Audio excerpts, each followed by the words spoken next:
Okay, let's just dive right in.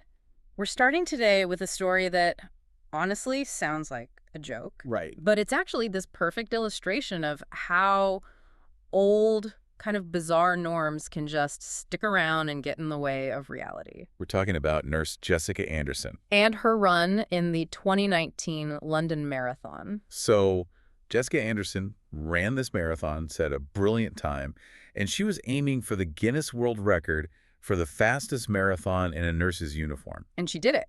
She finished the race wearing her normal, modern, functional scrubs, what a nurse actually wears to work. And then she hits this wall. A bureaucratic wall. Guinness initially denied her the record. And not because of her time, which was incredible. No, it was because her scrubs didn't meet the really arbitrary standard. Yeah, their rule book defined a nurse's uniform based on something from, like, the late 19th century. It's unbelievable. It was specifically a blue or white dress, a pinafore apron, and a traditional cap. The note even said tights were optional. Tights optional. I mean, it sounds more like a costume party than a professional achievement. Exactly. It was a completely outdated, impractical, and frankly, a sexist definition of the profession. So here she is, representing the grit and reality of modern nursing. And she's being judged against this standard from, 1898, a time when nursing was seen as this very passive role. But what's really interesting here is the reaction. Oh, the backlash was immediate, and it was widespread. The public outcry was so big that Guinness had to reverse course pretty quickly. They did. They apologized to Anderson, they awarded her the title,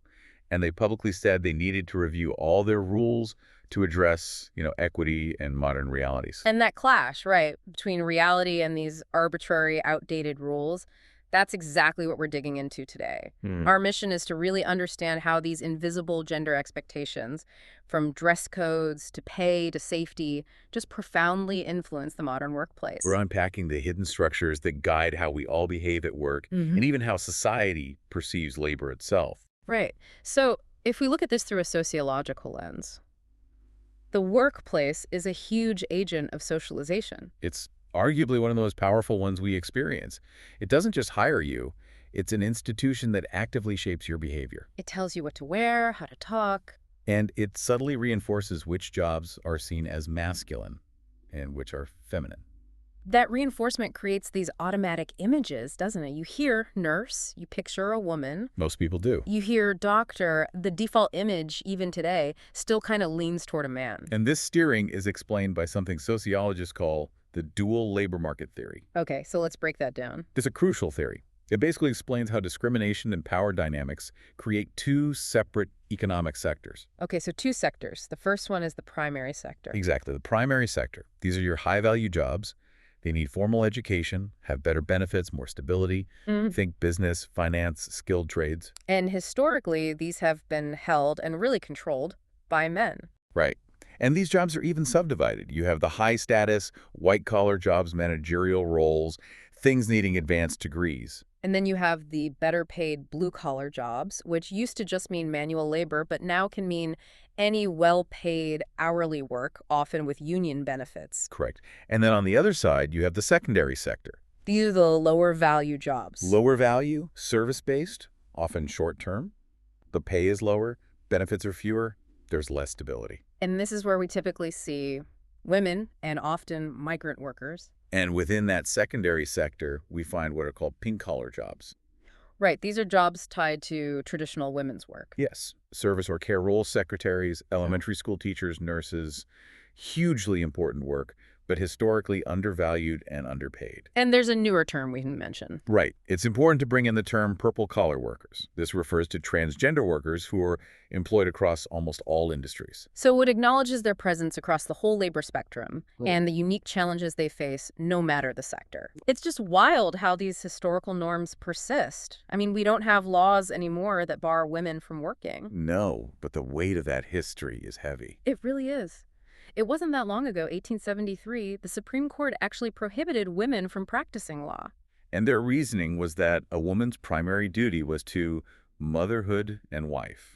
Which created this path that's been really hard to get off of. We've seen huge legal progress since then, of course. Absolutely. The Equal Pay Act of 1963 and a huge one in 2013 when the military opened all combat roles to women. Which led to Captain Amy Bauernschmidt in 2022 becoming the first female aircraft carrier captain. I mean, those are massive shifts. They are seismic shifts. But the data shows that segregation is still reinforced every day by this subtle societal pressure. We can call it the empathy caregiving trap. Explain that. Women are socially conditioned, and so they often choose jobs that align with these prescribed norms of empathy in care home, healthcare, teaching, nursing. Which happen to be the lower paying jobs. Exactly. We can see the economic fallout of that so clearly in the medical field. If you look at Oregon's data, for instance, 87.4% of registered nurses were female, Okay. but 61.5% of physicians, the higher-paying authority roles, were male. That segregation just locks in the wage gap from the start. So if the dual labor market steers people into different sectors, let's talk about what happens once they're inside. Let's get into the invisible barriers to advancement. The most famous one, of course, is the glass ceiling. Right, the glass ceiling, it's that unseen but very real discriminatory barrier. It stops qualified non-males from rising to the very top positions of power. You can see it, but you just can't seem to break through it. And that ceiling is still remarkably strong. By early 2022, only about 15% of Fortune 500 CEOs were female. Which is a huge jump from 1.4% in 2002, but still. It is, but when women are nearly half the workforce, 15% tells you just how thick that glass still is. It does. But this is where the source material had a really surprising counterpoint. The glass escalator. Yes, the inverse phenomenon. Okay, so explain how this works, because it sounds a bit like institutional favoritism. That's a pretty good way to put it.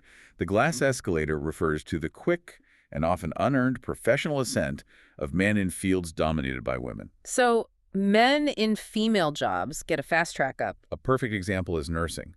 Men are only about 12% of nurses, Okay. but they hold nearly half of all nursing leadership roles. Wait, they get fast tracked into management, bypassing their female colleagues just because they're men? How? Well, research suggests it ties back to that cultural valuation of male leadership traits: authority, assertiveness, even in a caregiving field.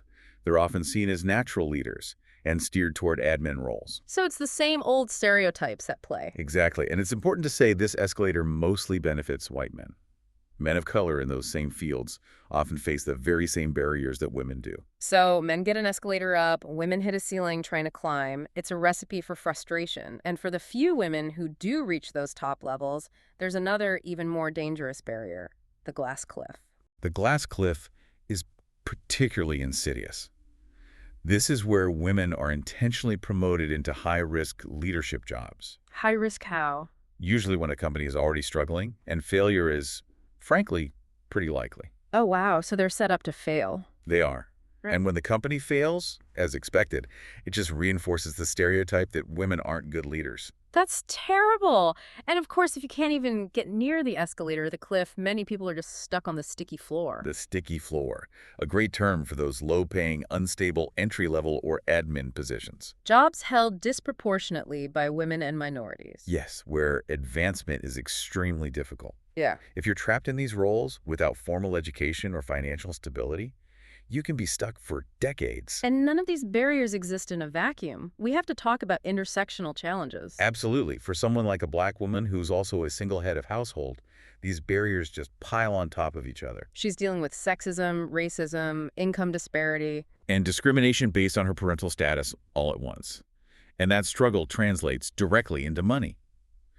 The 2019 earnings data showed that Latino women earned far less than almost every other intersectional group.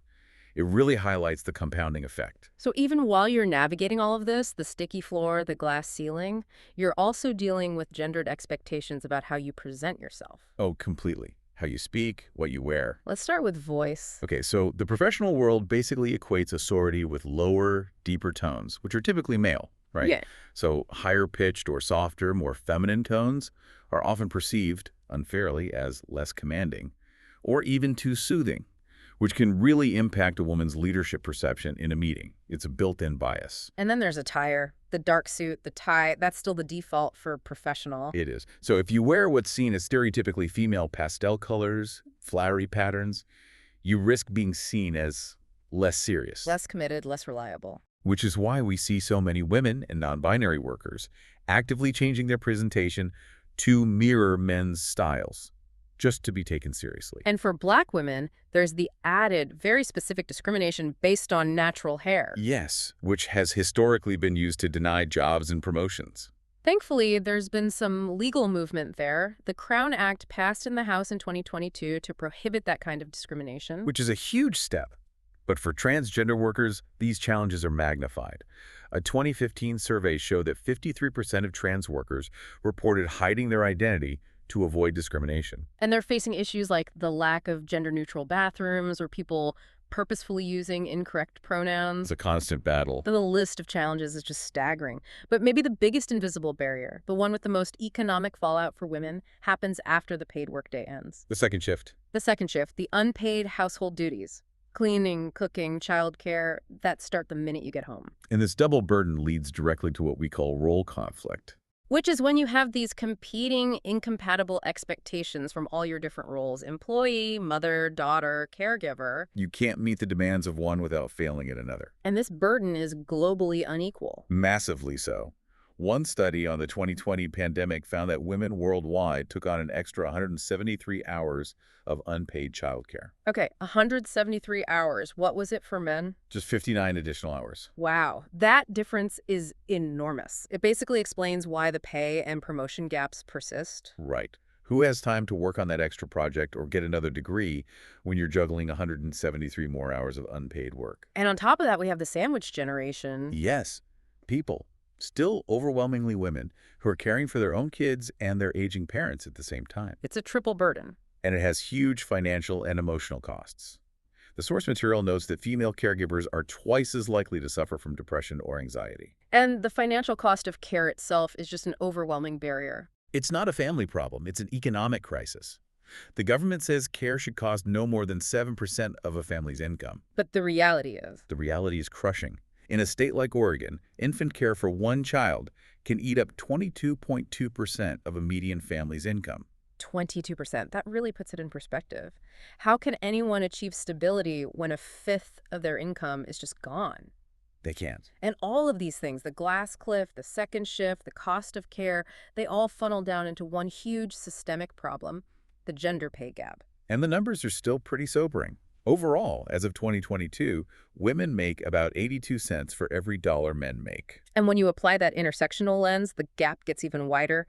Native American women fare the worst, making only about 71 cents compared to a white man's dollar. So it's not just gender, it's race compounding the problem. And the long-term effect is staggering. A woman working a typical career will make an estimated $590,000 less than a man over her lifetime, $500,000. just because of these built-in pay differences. Now, there was a sliver of good news. In a controlled comparison, same job, same education, same experience. Yes, in that scenario, women make 99 cents for every dollar men make. Which is a massive improvement. It is, but it also proves the problem isn't performance.